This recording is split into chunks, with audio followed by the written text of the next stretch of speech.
Welcome to the Monday evening master class. We're going to have our talk tonight on one of the Ayurvedic therapies. So we have lots of different therapies in Ayurveda to help bring people back into balance. You know, there's yoga is a therapy, meditation is a therapy, pranayama, breath work is a therapy. We have herbs, we have treatments. And we also have lifestyle practices, and we also have color therapy. And it's an interesting therapy because if you talk to, I have a girlfriend that is an interior decorator here in town, very successful one. And colors are important because colors affect our moods. Colors can overstimulate us. They can calm us down. Your space is really important. Lots and lots of books out there on space and how it can either cause chaos for you or help you feel more settled. And we're going to talk about the use of colors.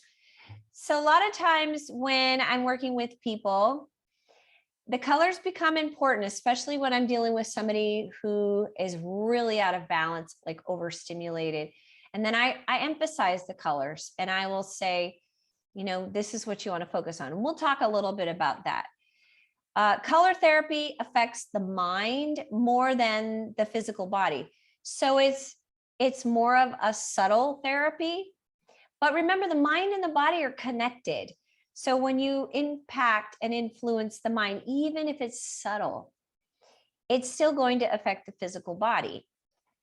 It is more affecting the energies, the gunas, and the gunas are a whole nother topic, but that's more of our emotional body, our mental body, and they have different terms for those. The terms are tamasic, rajaic, and sattvic.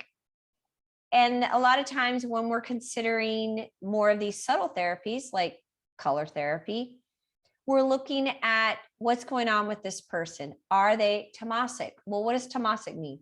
Tamasic means that they're dealing with inertia in their life. They're too heavy. They're stuck. And they need something to help them move out of that inertia, that stuck, overly grounded. And then you have rajaic is somebody who is very, very active. In fact, they're addicted to active.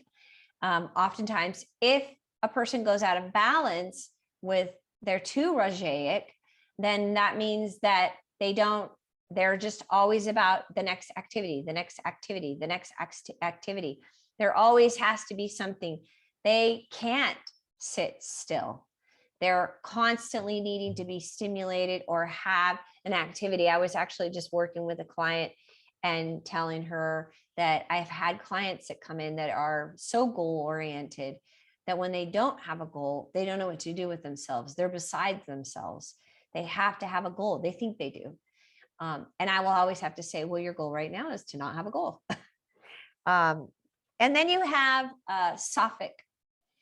And I have actually heard people talk about a sattvic food diet, and sattvic means pure. That's what it means. We all want to move towards being sattvic.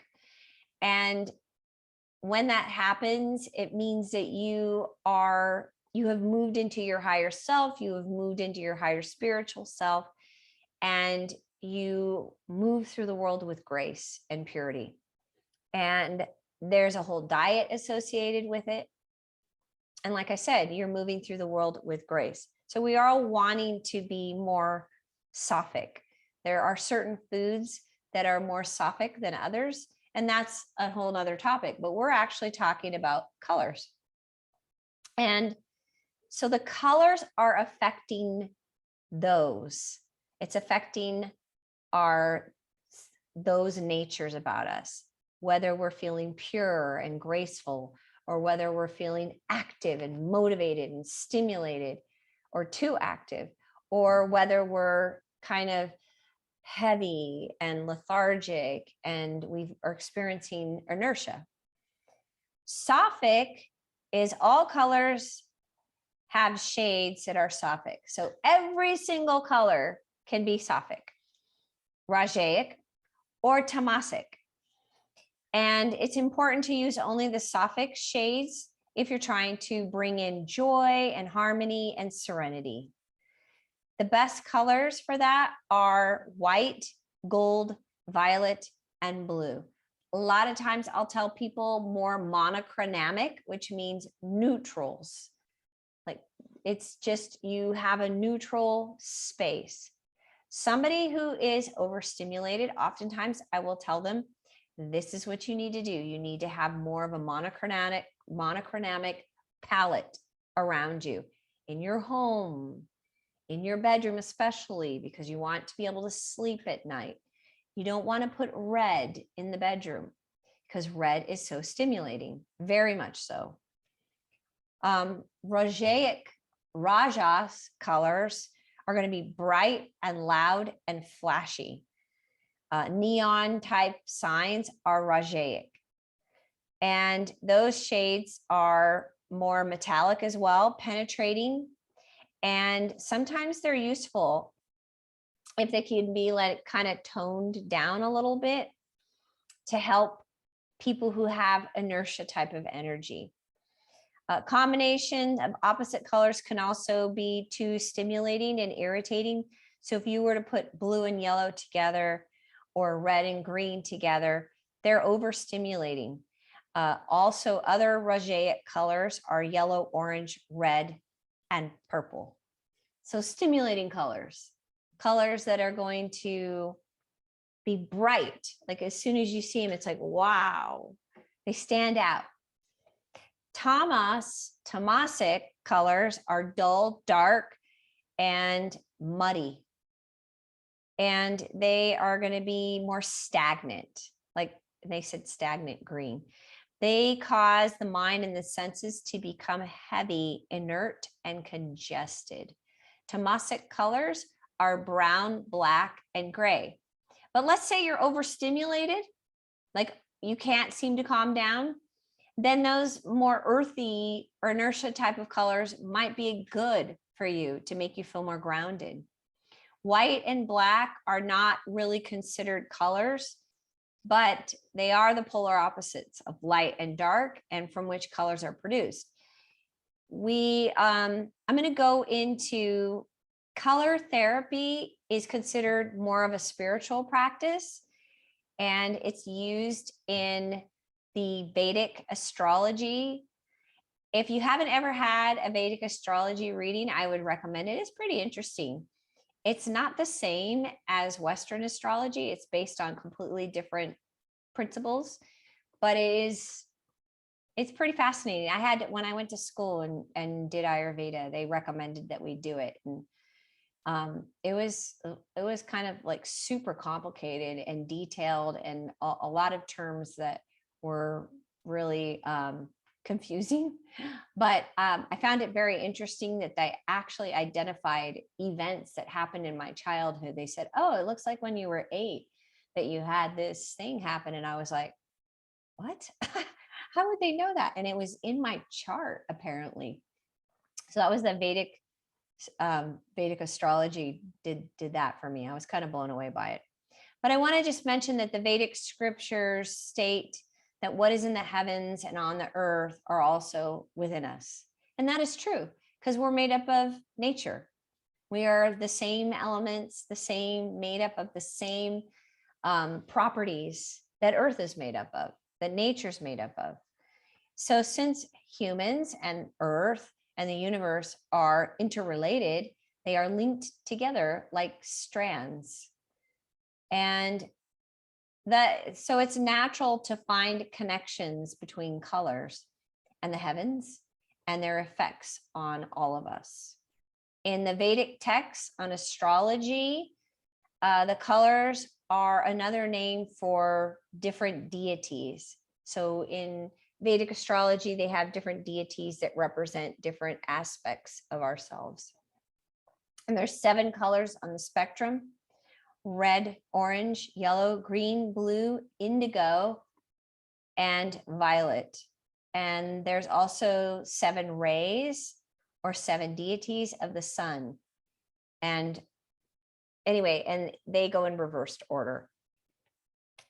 So when I'm working with somebody and they are coming in and they're a Pitta person, a lot of times Pitta people will be very, or even Vata people will be very much, they love stimulation.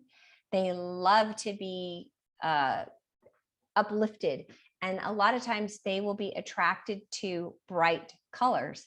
So I have friends who are artists, and you go into their house and it's like, it's so stimulating. There's like red walls and gold walls and blue walls and purple walls. And it's very, very stimulating. It's actually the opposite of what they should be doing. So what's happening with that person is they're falling into what we call their tendencies. That's what the doshas are. The doshas, when you get your Ayurvedic dosha and you realize, oh, I'm a Pitta, then you find out that, well, what is a Pitta? Pitta is a person that has a lot of fire. A lot of times people who have a lot of fire, they're attracted to fire. It's who they are. It's what they know. It's how they were born. It's how they move through the world. And so they are attracted to competition, intensity, arguments. They love passionate. They get very passionate about things. They love people that are like that because they get it. And so they are attracted to fiery activities. They're attracted to fiery conversations. They're attracted to fiery, spunky people. And they're also usually attracted to fiery types of foods, like hot, spicy foods, pungent foods. All of those things, for somebody who has a lot of fire, for a Pitta person, it takes them out of balance. That's what it does. So when I'm working with a Pitta person, I will have to say, you need to be surrounded by cool, calming colors. Cool colors like blues and greens. And golds are okay if they're toned down. Or you want to be more monochromatic. Just clean out your environment so it's not stimulating them constantly, because the eyes are the most stimulated sense we have.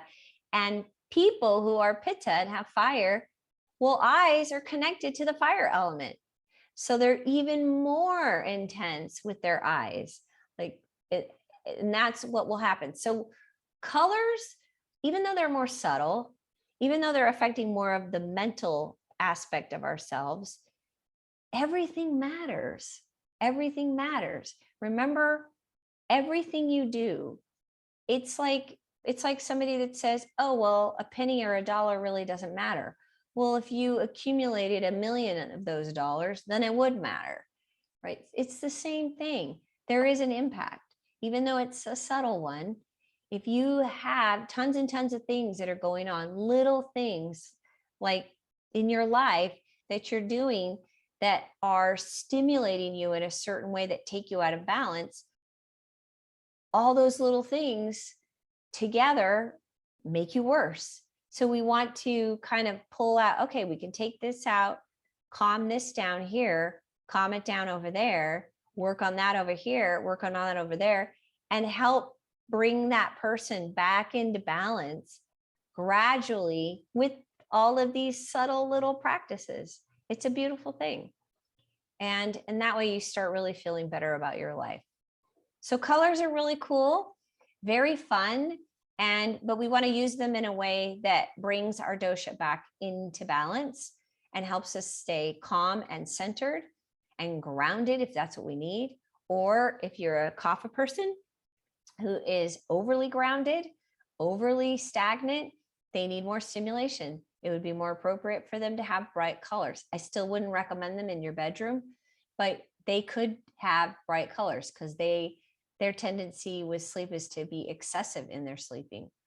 So it's all dependent on your dosha and what's going on in your life, what you need, but colors do matter. So what you choose to look at, you can kind of pay attention to, what am I attracted to? And what's going to help me have balance? And all of that is all Ayurvedic, and it's really fun to learn about. Okay, well, that's our talk for tonight. Let's move on with our practice.